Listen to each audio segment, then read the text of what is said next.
Play ball, you may be seated. All right.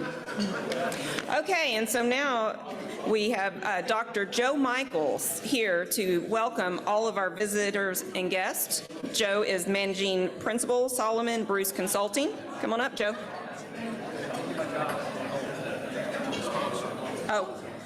Oh, we want to thank our sponsor, Visit Fort Worth. Thank you for sponsoring our meeting today. Sorry, I missed that. Good afternoon. We are very fortunate. To have a wide number of guests that are with us today. I'm going to start with a member who has been a very prominent member in our community for many, many years, our five-term mayor, Mayor Betsy Price. Betsy, we're glad that you're with us.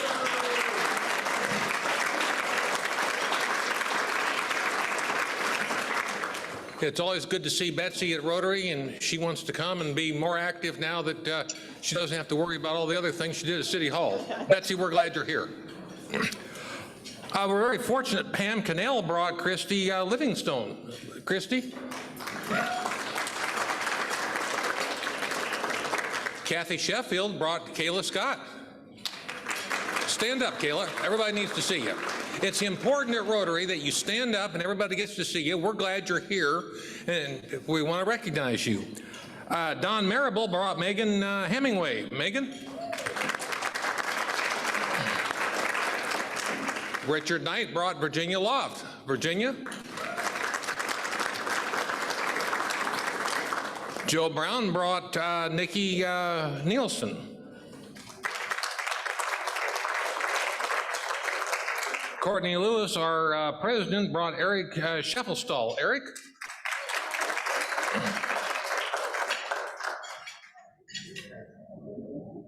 Nathan Schweideman brought Justin Murphy. Justin? Past President David Campbell, a partner at Hewlett Zollers here in Fort Worth, brought Chad Gardner.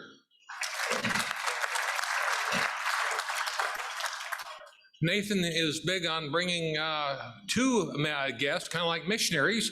So along with Nathan, Ryan Jadish came. Ryan? Gary Stout brought two members as well, again, kind of like missionaries. Jessica Albrodt. Jessica? Michael Gatton came with Gary Stout as well. The missionary program continues. Mike Crum brought Jason Sands. Jason? Oh, here's Jason way in the back. Mitch Whitten brought, Mike Crum brought Mitch Whitten. Mitch?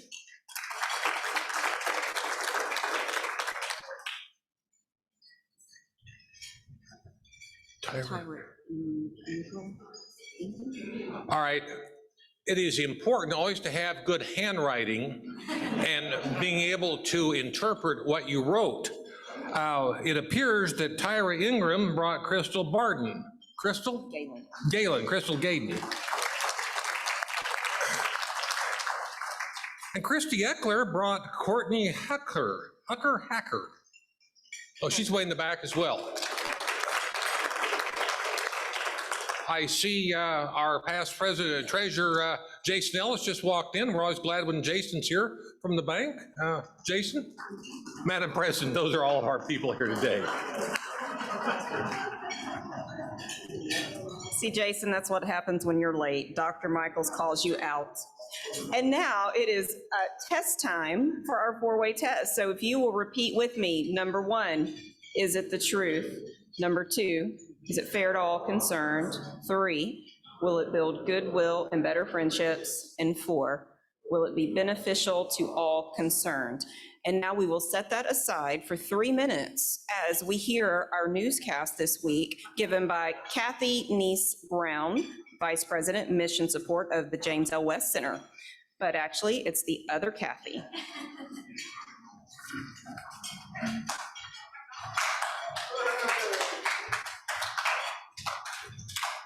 I'm not who you were expecting, right? So I am your fill-in's fill-in. When my newscaster canceled this week, I found a fill-in, and then they canceled this morning. So here I am. I feel about as welcome as Good Morning America did in the stockyards yesterday on top of that Longhorn, live reporting from Dallas. So Taco Bell is giving away free tacos today for every Texan. It's the first time you've been able to get gas for less than $3.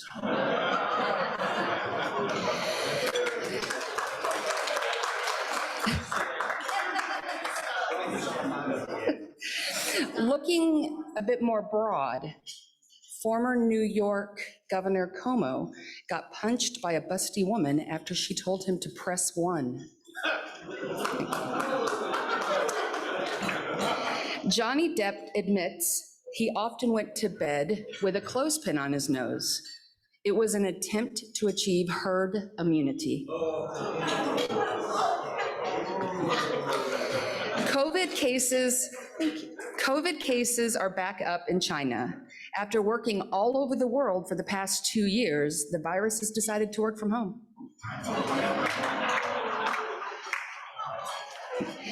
Elon Musk has offered $44 billion for Twitter, and that's crazy because I got it for free at the Apple Store. He's on a buying spree, and he just offered to purchase the FBI for $100 billion. No word on whether the Clintons are willing to sell it.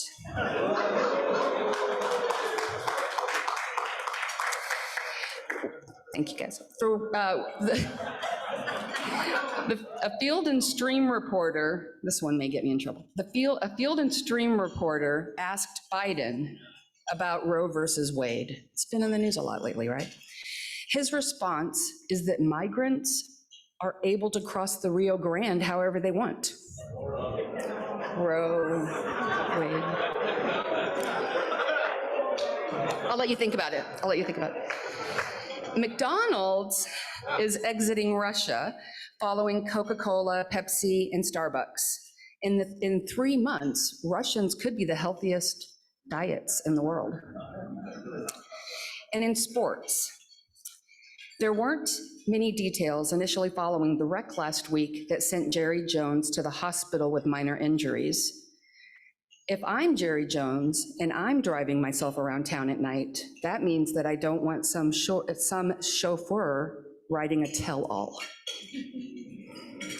College football brings joy back to America today. Forget gas prices, forget food prices, forget the Depp Heard trial and other crime.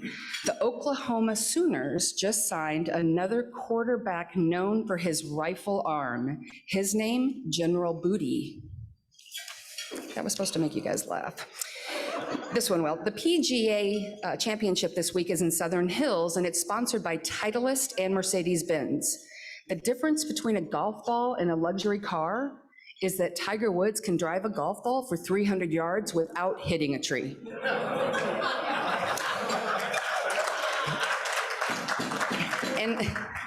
And like many sports champions, the Kentucky Derby winner, Rich Strike, was invited to the White House.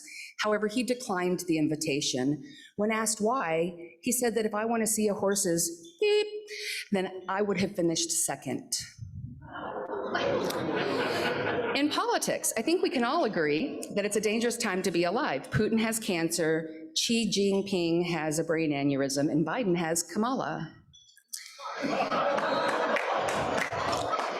Southern California's great brush fire threatened the Reagan Presidential Library in Simi Valley. Firefighters tried to save it by pouring on a nearby hill water on a nearby hill and hoping that it would trickle down. And to close, with a tie, a connection to one of our most recent long oil and gas programs. Biden canceled offshore oil leases from Alaska and the Gulf Coast amid fears that prices at the pump weren't high enough. If you don't like it, you can go frack yourself. That's the news, but I want to remind you that the PBR Finals are this weekend, and the Colonial kicks off Monday. We may see some storms today and tomorrow, but otherwise the weather's going to start looking amazing. You guys have a good day.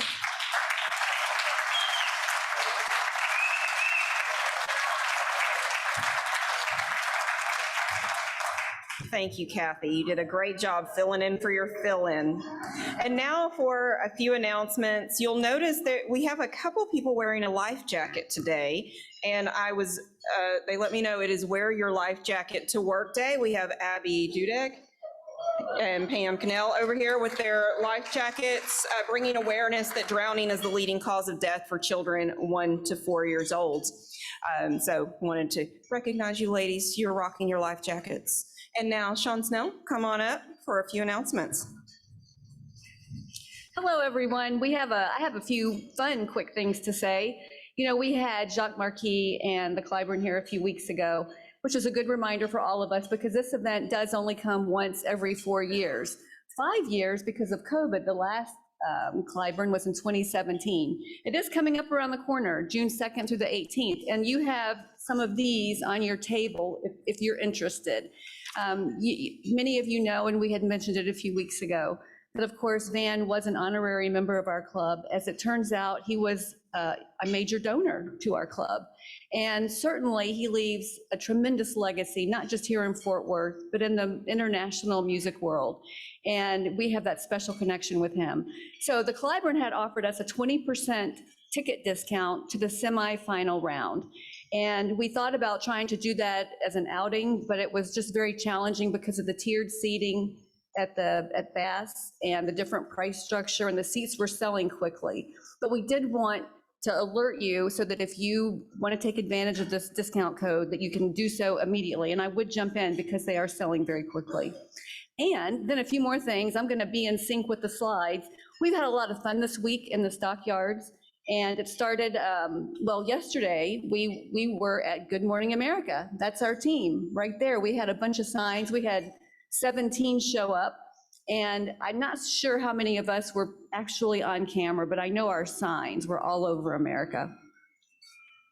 And then the next, speaking of PBR, that is not a band of outlaws. That's actually some of your fellow Rotarians, but that was us last Saturday at the inaugural PBR Stock Show World of Champion Parade. And we're going to be at it again tomorrow, weather permitting. And that's it. Thank you. Thank you, President-elect Sean. And now, if I could have Chris Jordan, President and Chief Steward, Electroacoustics Inc., come on up for a 1905 announcement. Where'd Kathy go? Your busty joke reminded me of a friend that I met with 2 black eyes. And I said, how did you get the 2 black eyes? He says, well, I was in church and this gal, heavyset gal in front of me stood up, and I noticed that her dress was poked in. So I removed it, and that's how I got the first black eye. And so I said, well, how'd you get the second black eye? He said, well, obviously, I thought she wanted it that way, so I poked it back in. Kathy got it. All right. Well, I'm here. Y'all have my cell phone number. Oh, well. So I'm here to talk about the 1905 groups. So in 1905, Paul Harris got with a group of friends, and they decided to meet weekly at each other's offices to talk about more ethical, better ways to do business in Chicago. And they would rotate from each other's offices. And that's how the name Rotary came into being, right? So after 100 and something years, we decided that that worked pretty well and that we would begin inviting business owners and leaders to reorganize ourselves to meet monthly at each other's offices. And we've been doing that for the past year, and we've got about 25 companies that have met together in 3 groups at each other's offices all year long.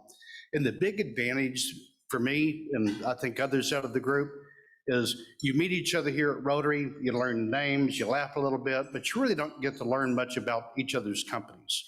And so doing the 1905 groups this past year, we meet from 11 to 1, we have lunch together, we really have an in-depth view of the person's business. We offer some good questions to each other. We've actually done some business together as a result.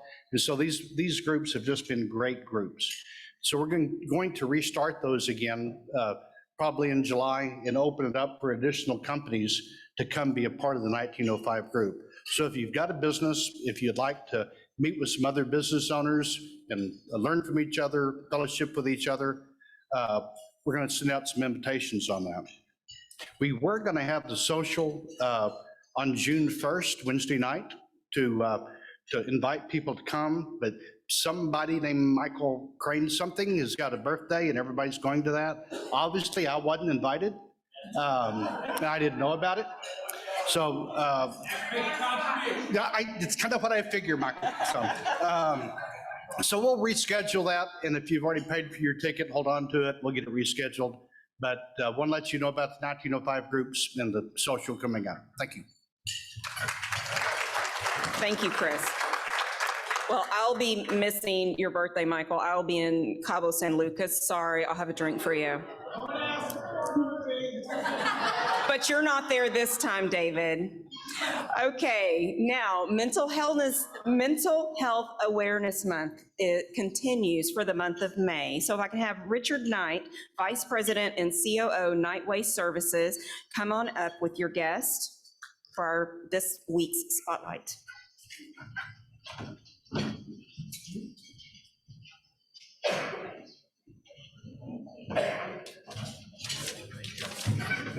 Thank you, Madam President. Not sure how I'm going to follow up. Well, I'm not going to follow up Chris's joke. Folks, today marks the end of our micro series on mental health awareness. However, the discussion doesn't have to end on the 31st. Understandably, this is a sensitive topic, not necessarily easy to hear about or discuss, but thereby further emphasizing the need to continue doing just that. Having a healthy support system within reach, whether that be family or friends or one of our presenting organizations, is critical, particularly during times of hardship and insecurity. If there's one takeaway I'd like for us to learn from this series is that we need to check on one another, that everyone in here matters. So appropriately, with this being the lead up to Memorial Day, our final speaker of the series is Blake Mallory of the One Tribe Foundation, and he will share with us how they assist our military service members. Please give him your attention. Thank you. Thank you, thank you. Thank you all for having me. This is an incredible experience, great lunch, subpar jokes. But this month is the Mental Health Awareness Month. It's heavy. So I am Blake Mallory with the One Tribe Foundation. I am a therapist, and I'm also a program director for our Forge program, which is our outdoor program. On your table, I have left graciously some cards with some of our programs that we offer. We serve veterans, first responders, frontline medical workers, and their families, because let's get real, the family is probably one of the reasons we put on the uniform in the first place. I'm a former Marine. I used to be in law enforcement as well. This population that we serve is a very, very impactful population for me and my family. I served in Iraq in 2004 and 05 and 05 to 06 during Fallujah. Mental health to me was really challenging because you think you're bulletproof when you're young and a Marine, you're so competitive, and then you get back home and not really sure how to transition. So many of our veterans right now currently are struggling with just that. They don't have the resources, they don't have the connections, they don't have the network, they don't have the psychoeducation or the knowledge to help go to less funerals, because ultimately at the end of the day, that's what we're trying to do. So One Tribe was formerly known as 22 Kill. Well, 22 Kill was a pretty aggressive name, come to find out, but it was by design. It was for 22 veterans a day that took their life at their own hand. It was astounding numbers of research that had been developed from the VA in 2012. The numbers have gone up and down since then. It's still just as heavy today as it is back then. With first responders, it's even worse. It is even skewed the numbers of suicidal ideation, suicide completions up to 60%. So it is in our population, everywhere we see, there is struggles with everyday life and living. In order to learn how to live well, we have to learn how to struggle well. So some of the programs that we offer, once we started gaining traction for the One Tribe Foundation and 22 Kill, after the push-up challenge that went viral, some of these other things that we were doing would gain a lot of traction, and we wanted to make sure that we did something about it. So we developed a full-fledged mental health organization around that need. So we provide counseling services with our program of Stay the Course, where we do the traditional stuff like individuals, couples, families. We do psychoeducation. We really address anxiety. We use the behavioral-based methods, which has been really, really impactful with this population. I know that we also have everybody that's pretty diverse. Not everybody's into the same things. Not everybody's into serving or doing things in the same manner.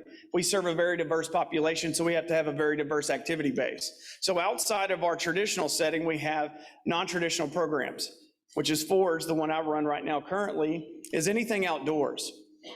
Build that camaraderie, that connection. Also teaching life skills, hunting, hiking, camping, helicopter hog hunts, aerial gunnery shoots. Also dealing with home invasion type things, just to build safety and security for those loved ones that are left behind. So with that, we also have Wind Therapy, which is our motorcycle community program where we do everything outdoors with wind. Motorcycles, if you're into motorcycles, there's always a bike night, there's always something going on, there's always a great connection with Harley Davidson right now that can teach somebody, a veteran or first responder, to go through and learn how to ride. This is something that can really be fruitful, and we're all really kind of expressing a desire for research and data to be collected on these non-traditional programs to help prove measurable outcomes. These do work.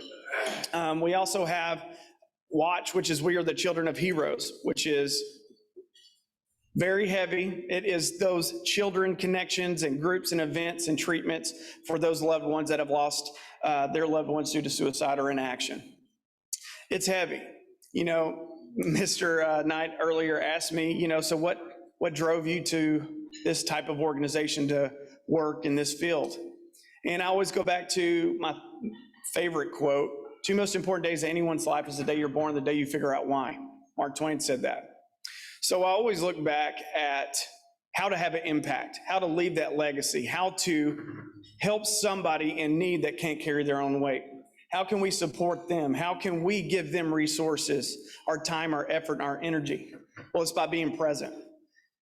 So with that, I wanted to be present. I had a horrible experience when I was going through the transitional phase outside the Marine Corps, and I went to go get some help. I had a horrible experience. He was just 23 years old, just trying to do the Lord's work, and he didn't understand the population, and I knew that. And of course, Marines are very charismatic and caring, loving individuals. So we gave him some grace there. Absolutely not. So I stood up in the counseling suite after you say everything. When I would ask him a question or he'd ask me a question, he'd say he'd understood. He understood. I stood up. I said, what do you understand? What boot do you put your dog tags in? It's your left boot, if you didn't know that. He couldn't tell me. So immediately I shut down. So I vowed that day to allow that to never happen again to the population we serve. I've lost more men and women and brothers and sisters in arms back home stateside by their own hand than I ever did in Fallujah, the deadliest place on the planet. It's heavy. Every time that I go to my closet, I don't have a suit or jacket or a celebration. I don't have one for a wedding. I don't have one for graduation. I have them for funerals. It's heavy. So every time I look down that hallway in that closet, I look and honor them each and every day. I've got to be present. I've got to be here. I've got to give them the energy, the effort, and the resources to learn how to struggle well to live well. And collectively, we're far greater in numbers. So we have our website. We have our QR code. I'm going to be in the back taking questions or trying to help serve y'all in any way I can. Just please know that there are resources and organizations and people out there trying to do the heavy lifting. Let us do that. Get us in contact with people in need. We're here to help in any way we can. So with that being said, I think I want to leave you with this. Each and every day that you struggle, we all struggle. Each and every day that you impact, we all impact. So with that, each and every day that we are living and we're breathing, we still have what's necessary to make change and positive change. So with that, let's honor these men and women this Memorial Day and all those illustrious line of professionals that adore the uniform so proudly before us. Thank you for that. Thank you for your service and allowing us to serve you as well. Thank you so much for having me.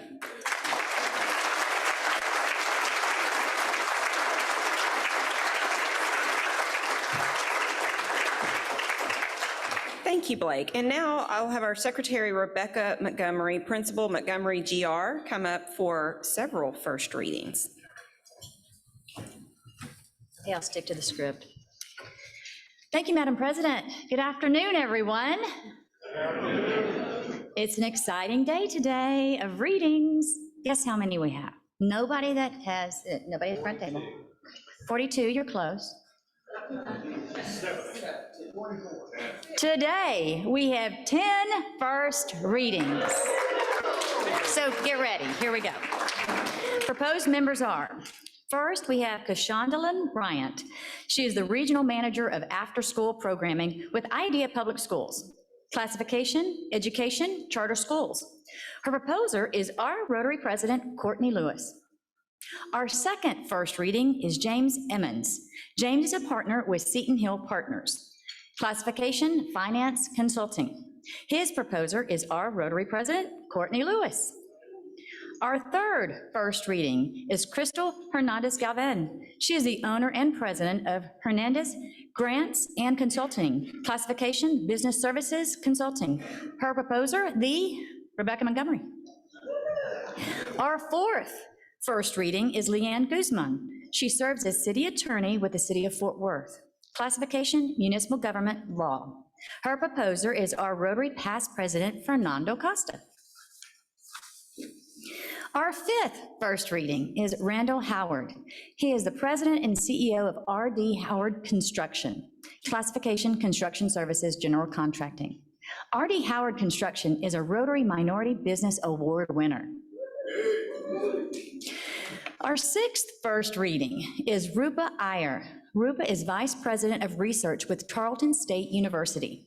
Classification, Education, University Administration. Rupa's proposer is Kim McQuistion. Our seventh first reading is Justin McLaughlin. He is the founder of Xenia Roastery, LLC. Classification, Food Industry, Food Management. Xenia Roastery is a Rotary Minority Business Award winner. Our eighth first reading is Sarah Richardson. She is the Vice President for Advancement with the Fort Worth Botanic Garden. Classification, Horticulture, Botanic Research. Her proposer is our Rotary Secretary-elect, Kathy Sheffield. Our ninth first reading is Jerry Lynn Schooley. Jerry is the Vice President for Advancement with Texas Wesleyan University. Classification, Education, University Development. Jerry's proposer is our Rotary past president, Larry Anfin. Drum roll. Some water. Our 10th first reading. Come on. Our 10th first reading is Dinah Waters. He is the Executive Director of Idea Public Schools, Classification, Education, Charter Schools. His proposer is our Rotary President, Courtney Lewis. If no written objections are received in the Rotary office by June the 3rd, these proposals will be given second readings and voted on by the club. Thank you all. Thank you, Rebecca. So that brings us to 306 on our numbers, but please keep bringing new members. And now I would like to recognize one of our members for receiving his Paul Harris Fellow. So we have the privilege of recognizing Don Marable for his contributions to the Rotary Foundation of Rotary International. He, with his donations, that helps allay the suffering, improving living conditions, and providing educational opportunities for young people somewhere in the world.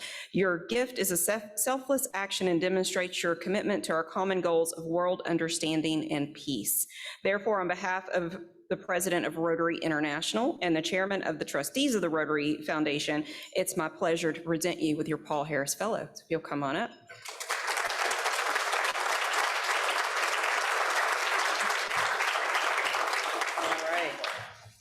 And here is, your pen is here. I will present this to you. Thank you, Madam President. Thank you very much for your contributions. And Don is actually, don't go away, you're doing double duty. Don Marable, general partner, Edward Jones Investments, is also our chairman of the day. It is yours, Don. Oh, photo? Oh, okay, we gotta do a photo.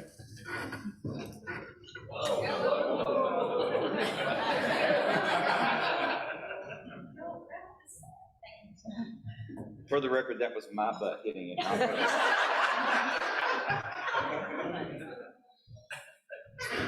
So Chris, I'm gonna do you a solid here, especially since Elliot is here. I'm gonna take you off the hook. So a guy walks into a bar with a monkey on his shoulder. And that's as far as I'm going with that joke. And you sometimes just need to know when to drop the shovel.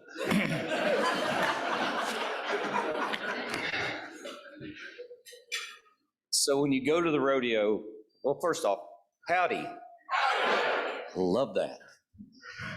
So when you go to the rodeo, what event is always last? Well, why is that? Because it's the best event, right? It keeps you in the seats, keeps you buying beer.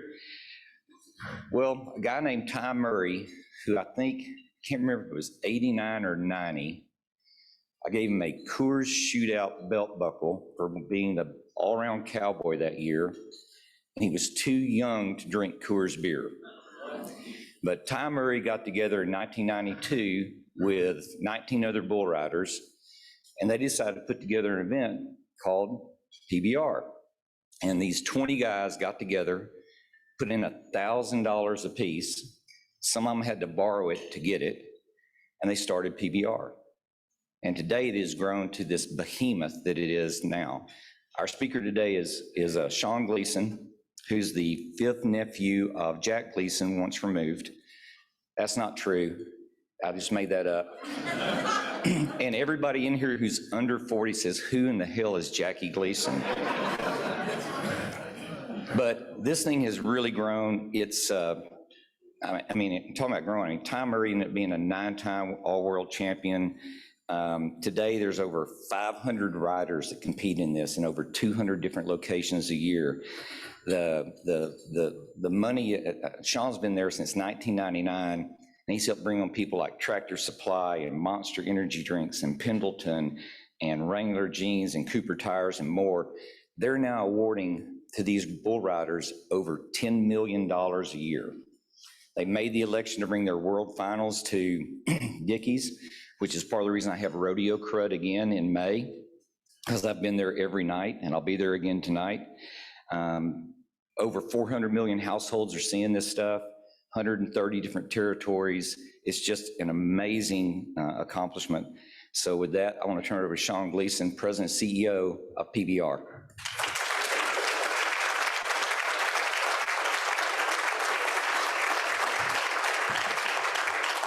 Hello, everybody, and thank you for having me today. We just obviously last weekend kicked off our first ever World Finals here in Fort Worth, Texas, and I've told many, many people that we feel like we're home. We belong here in Fort Worth. We're very happy to be here. But before I give you a little background on the PBR, I got to tell you that we are huge supporters of our military and our first responders. And Blake, where's Blake at? I want to start our new relationship in Fort Worth by donating $25,000. That's just getting our relationship started.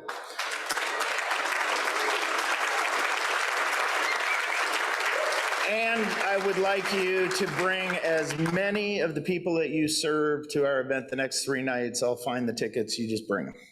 So I'll meet them personally. So Don mentioned, we were started by 20 bull riders, invested $1,000. They had a dream that they could actually be professional athletes and make a living riding bulls. And at the time, it was a fanciful dream. They didn't think, they thought they could make it, but nobody else thought they could make it. And they were out going up and down the road, rodeoing and spending their hard-earned money on gas and fuel and trucks and entry fees. And at the end of the year, they might make $110,000. Most of them spent $120 to make the $110. And so Don's right. Some of them had to borrow the money in that room to pay their $1,000, call it entry fee, to start the PBR. In 2007, 15 years to the day from the day they wrote those checks, we sold the PBR for the first time to a private equity firm out of New York. And each one of those bull riders, we handed them a check for $4.2 million on that day. Some of them got to roll over and carry on until we sold it for the second time to the current parent company, Endeavor, and those guys got $5.5 million on their $1,000 investment. So turned out to be a pretty damn good investment for a bunch of dumb bull riders sitting around a hotel room. And those guys that borrowed the money, if they hadn't paid it back by that point, they were paying it back, I promise, to whoever they borrowed it from. But we've come a long way, and I've had the good fortune of really seeing it all unfold. Before I joined in 1999, I ran the sports division of a computer game company called Sierra Online. And we made sports computer games. We made football, baseball, basketball, all your traditional sports games. We also had the NASCAR racing game at the time, and it was, at the time, the most popular game in all of gaming. I'm dating myself, this is back in the mid-90s. And we were playing literally on a computer. Like, you didn't have the controller things, you were tapping keyboards. I mean, we're really dating myself now. But so we made NASCAR racing, and we also made a game called Trophy Bass. And those are two of the best-selling computer games at the time of all time. And so I wanted to find more like it, because we were laughed at for making that instead of making Zelda or Dungeons and Dragons or whatever it was. People just didn't understand how we were making these more, I say, general market games, if you will. And so I did a bunch of research, and this thing called PBR kept popping up at the time. And I made the same mistake a lot of people made for a lot of years. It's like, oh, rodeo, I know rodeo. So I actually went in to get the PRCA rodeo license, because I was gonna make a rodeo game. And somebody had beat me to the punch, they already had the license, and I went back all dejected, and I did a little more homework, and I realized, no, it was a very specific thing called PBR. And so I flew in and met with Randy Bernard, who was the CEO at the time back in 97, 98, 2 years into the PBR's existence, and made that computer game, and it went on to be very successful, made 2 versions. Then I realized, because I grew up in a very rural Eastern Washington community on the back of a horse, that this looked a lot more fun than making computer games. And I was right. So I joined the organization, 99, and back then, when you're run by a board of directors that are comprised of all bull riders, there were some challenges. There was also some freedom that came with it, because we'd go into a board meeting, Randy and I would go into a board meeting, And we'd say, look, we're gonna go spend $3 million to buy our TV rights back from these guys, and then we're gonna spend another $1 million producing our first network television show, which we put on NBC back in 2001. We only have about $500 in the bank. We're not sure how we're gonna do it, but we're gonna write hot checks and we're gonna get it done. And if it's not successful, it's gonna bankrupt your company. And they'd sit there and stare at you for about 10 seconds, and then they'd look at one of the other bull riders in the room and say, yeah, whatever, but that bull that yanked down J.W. Hart last weekend, we gotta ban him, you know.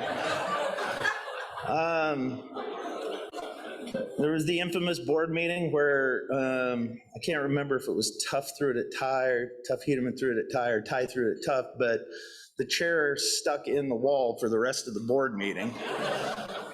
And that's what we were dealing with. And it was, you know, but it was the entrepreneurialism and the commitment of those bull riders that were so intent on not only improving their own opportunities, but really they knew what they were doing was leaving a legacy for the generations of bull riders that came behind them. And they had unity. They were united to the core for a long time until they weren't.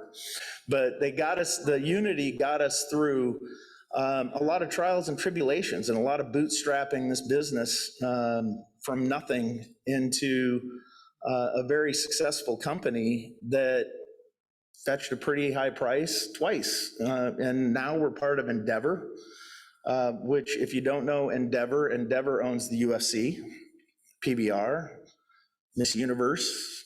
We're the largest company in tennis, largest company in fashion, largest company in golf.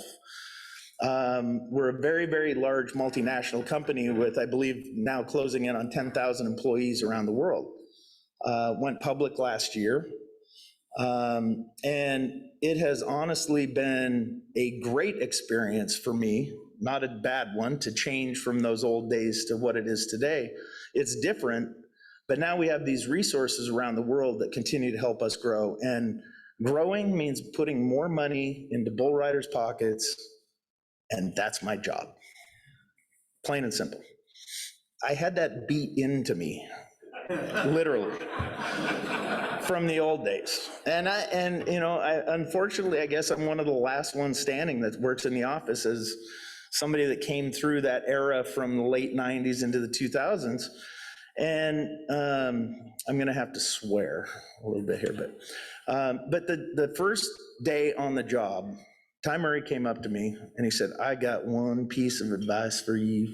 And I'm like, what is it, Ty? He goes, don't fuck it up.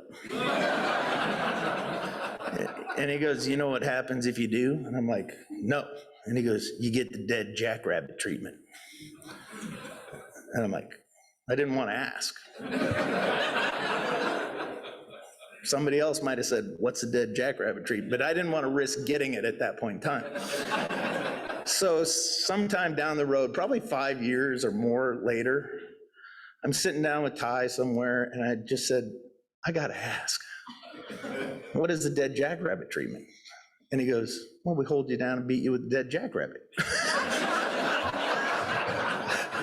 I probably could have survived that, but it was good knowing what it was. But to be, you know, to be where we are today and to have come from that and everything, that's really, I believe, why we have been so successful. We are authentic. We are at the core about the athletes that compete in this sport day in and day out. We make big business decisions, multi-million-dollar contracts and television deals and international television distribution, and we have 300 events around the world now. We operate in Brazil, Australia, Canada. We're working on a big pathway into Mexico with a large broadcast partner. We make these big business decisions, but I still look at it and go, how much money did I pay the 42nd guy in the world? Oh, he's got to make more money. And for all the right reasons, we've been able to build a multinational, significant sports property that's probably, if you look at it, the fastest growing sport in the history of sports. We've come farther in the 28 years that we've been having events and crowning world champions than NASCAR came in its first 50 years. Certainly a different era with media and all the things that are available, but we've come farther faster than most sports. And it hasn't been easy. We start out with 1 foot in the grave. Dirt, bulls, smelly shit in the back pens. I mean, people in general that haven't been exposed to rodeo or the lifestyle, they immediately think that it's not for them. And so you start by having to convince somebody, just give us a try. Like, come on out for a few minutes. And when they do, we win their hearts, minds, and souls, because they are entertained, first of all. It's a very contemporary entertainment product. But they start to care about the riders and the bulls and the athletes and the competition. And so that's why we've grown to where we are today. It's not a really difficult formula. I'm not a rocket scientist by any stretch. It's just entertain them, get them to come watch it, and then they engage. So we paid out now in my tenure somewhere north of $300 million to bull riders, almost $500 million actually, over my tenure. If you talk to any one of them, don't believe it when they tell you that I don't pay them enough, because I do. But one of the things that we're excited about, not just bringing the championship here to the city of Fort Worth, but what that allowed us to do. Moving it here to Fort Worth and having it in May allowed me to launch and realize a dream that I've had for about the last 10 years, which was to introduce team bull riding to the world. So we have sold 8 franchises. We have an incredible ownership group, the likes of John Fisher, who owns the Oakland A's and the San Jose Earthquakes, and also the Gap and Banana Republic and Ariat Boots, and Mr. Richard Childress, who's the biggest name in NASCAR, and his grandson, Austin Dillon, who's racing this weekend, has missed every single NASCAR activity that's going on out at the track because he's staying over at Dickey's in his bus with us, and he's talking to bull riders because he's the general manager of the team. So if he's racing on Sunday night, makes the All-Star game, I bet they wire a phone in there so he can still keep talking to his team about who they're going to draft on Monday.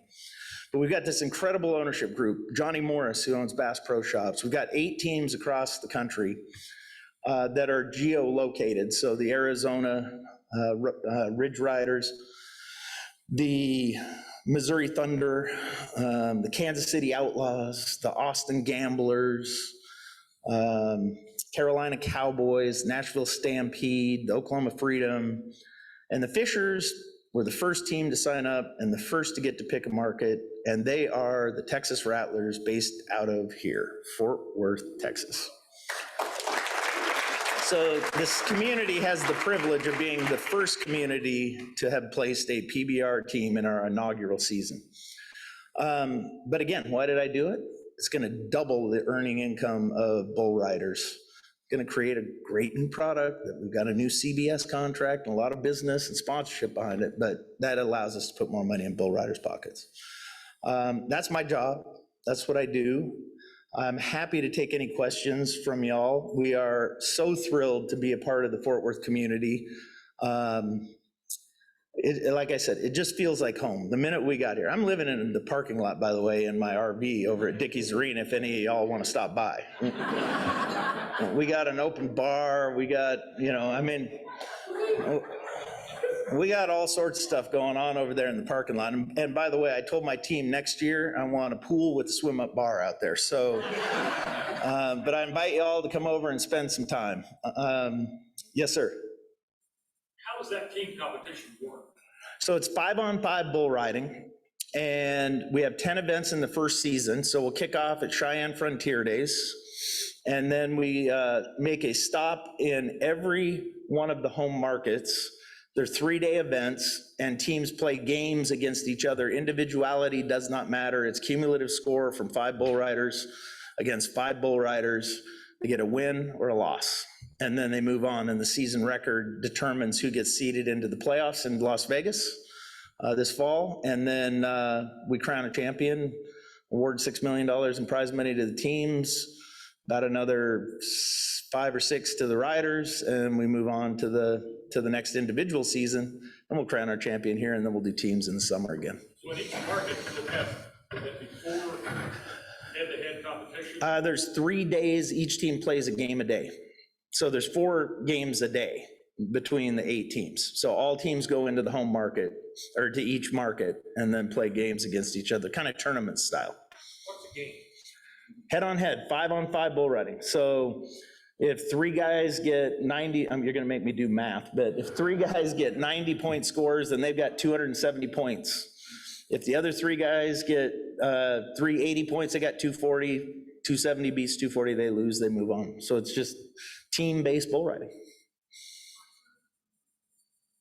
Yes, sir. I want to thank you for the support of the Bill Pickett Invitational Rodeo. Yes, sir. I guess the finals were in Las Vegas in December.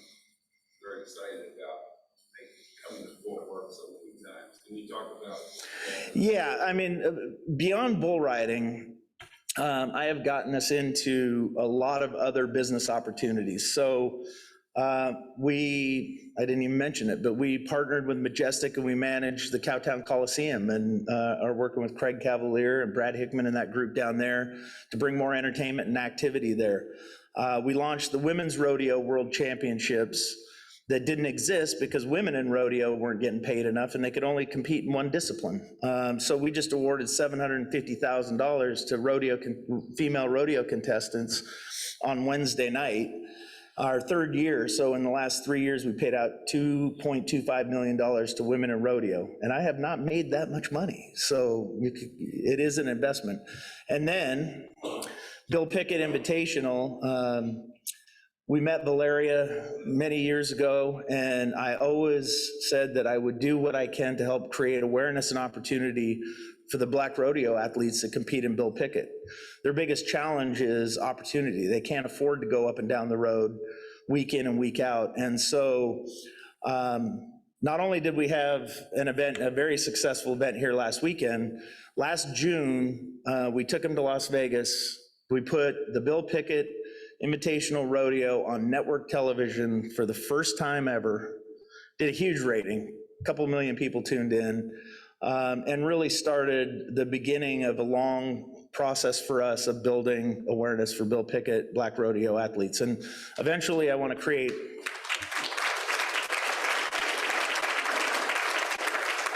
Eventually, my hope is that out of Bill Pickett, we're going to create sponsorship opportunities, if you will, for the best athletes that rise through those ranks and give them the opportunity to go up and down the road funded by us to see if they can actually make it against the other top athletes out there. So we're going to continue to implement that plan, both for ladies, for Black athletes in rodeo. We've got some developing relationship with the Charros in Los Angeles, and are having other events and supporting other events around the country for Hispanic athletes. And, you know, we're just cowboys. There's no black, no white, nothing else. All of our athletes, they see themselves just as cowboys. And, you know, we got 19 Brazilian bull riders competing out of 40 over here at the World Finals. And not one of them would say, I'm a Brazilian bull rider. They'd say, I'm a PBR bull rider, because that's what they are. Yes, sir. I've got 2 questions. You're only allowed one. I'm sorry. No. You can ask 2. I've never owned a cowboy hat. I've never owned any cowboy. But tell me, why do, well, not that one, but why do cowboys get on bulls to begin with? To that is, I think Jen's in with me. We've got $2,000. Can you tell us a good investment next year? Well, the answer to the first question, why do they get on bulls? I have no idea. I do not encourage, although I need a lot more bull riders, I do not encourage any of you to promote it to your children or your grandchildren. But actually, you know, that's why we put more money in their pockets. I mean, we've got guys now that are making $7,000, 5, 7, 10 million in their career. And so if you are going to get on bulls, do it at the PBR, because you'll be able to pay your medical bills well into the future with a lot of money left over if you do that. I would never get on a bull at a jackpot, or, we love rodeo, by the way. We have nothing to say but good things about the PRCA, but, we pay millions upon millions upon millions to these athletes, and they need it because getting on bulls is a very dangerous sport. As to the $2,000, I need diesel to get home in my RV, and we can talk. Yes. Yeah. So I was there last evening and witnessed two very touching retirements. My question is, do you have a retirement system set up for the writers, or do you plan on having one? We don't. We have a couple of foundations that support riders when they're in need, but they're independent contractors. They're not employees of the league. And so there's a lot of challenges in employment law when you operate a sport where your competitors are independent contractors. There's certain things you can do and certain things you can't do. So most of the stuff we do is through foundations and raise money to help bull riders in need. But the other answer is we just pay them a lot of money and then try and get them to go to financial advisors and say, this is how you should save your money. Sorry, I got a side note on that. But so I'm at an event 7, 8, 9 years ago, and this new kid, he comes in and he's just strutting up. We'd never seen him. He's first time on the tour, and he goes out there and he rode great and he wins that event. Now, a lot of people would look at it and go, oh my gosh, that guy, he's the next superstar. No, every bull rider can have one good day. And I talked to that kid a week later. He survived the second event. I said, what'd you do with all that money? He goes, bought a Corvette. And I just said, do you think that's wise? You might want to make it on tour for a little while before you start spending that kind of money on cars. He said, oh, I'm going to win the world title this year. He was cut the next weekend. I've never seen that kid since, but it's just the reality of the sport. All right, thank you very much.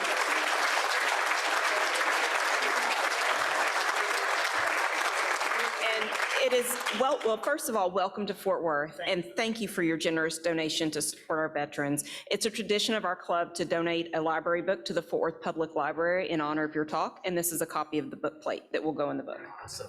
Thank you so much. Thank you. Fascinating, and yes, yeah, bull riding, don't recommend it. I think there was a country song about not being a cowboy. So few closing announcements here. Once again, we want to thank our sponsor, Visit Fort Worth. Thank you very much for your sponsorship. You too can be a sponsor here, see Aurora. We do need a few more people to come out to the Veterans Cemetery to place flags for Memorial Day. Wanda is leading that initiative. We need 15 to 20 volunteers. I did it last year. It was very humbling to be able to serve those who gave all for our country. So if you can spare a little time on Memorial Day to place flags, please see Wanda and sign up for that. We won't have a board of directors meeting this Friday. We'll reschedule that. We will have an international committee meeting, governors on this floor. There's also a Veterans Committee meeting today in the Imperial Room on the 12th floor. Remember, next week, no meeting. It is Memorial Day weekend. So I will see you on June 3rd for our next meeting. We are adjourned, and have a great weekend.